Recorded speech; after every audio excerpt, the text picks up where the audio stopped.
ওই ছোট ছাগল, ছাগল বিউটি,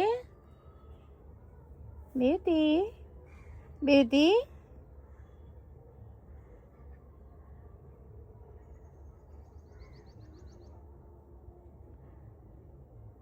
তুমি ঘাস খাবে? ঘাস পাতা খাবে? তুমি ঘাস পাতা খাবে? মা এগুলো সব লাগিয়েছে আর ও এখন খাচ্ছে। দুব্বো লাগিয়েছিল পুজো করবে, দুব্বো তো ইনিই খেয়ে নিল, কি পুজো করবে? হ্যাঁ।